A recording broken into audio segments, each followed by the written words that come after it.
Composition is the way that you arrange elements of art and design about your artwork.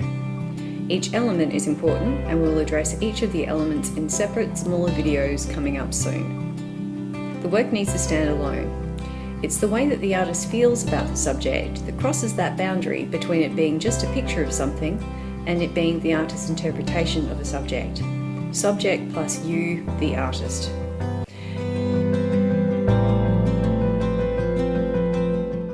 These rules will apply to all artwork, whether it's figurative work that looks like something or non-figurative artwork, and pretty much everything in between. It's an important tool in particular for abstract painters, sculptors and textile artists.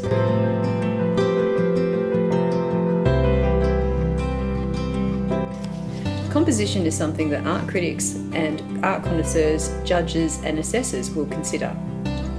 If you want to sell your work, you want your composition to draw the eye from across the room or the art gallery so that they will come closer to see more detail. Once you've got your viewer up close, the compositional elements should lead the viewer's eye around the work. You may have heard of the rule of thirds. That is that a work divided in 3 sections is more visually appealing than the same thing when it's divided just in half. The same thing goes with odd numbers being more attractive and appealing visually than even numbers.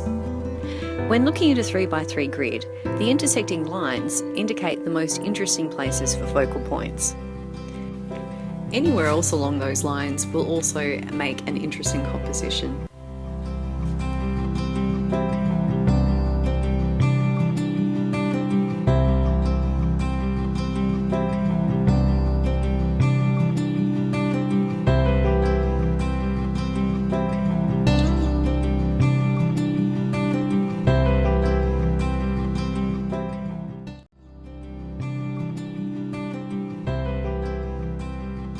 Within the boxes themselves are the less interesting spaces.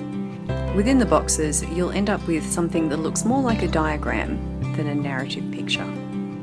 A single focal point smack bang in the center of the middle box is going to result in a person looking and probably pretty quickly walking away. There are many theories on how to create an attractive composition. Here are a few pointers.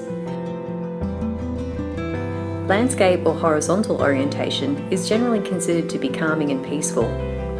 In a painting, it will also support the idea that the image might go way beyond the boundaries of the painting.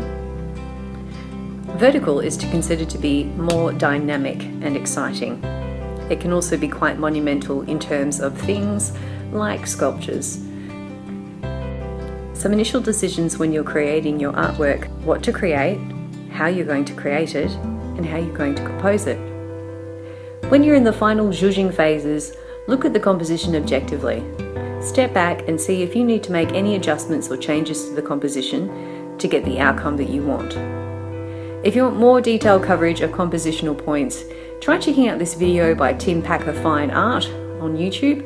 We'll pop the link in the description. And just like any good composition, it comes in 3 parts. Thanks for watching. Stay creative.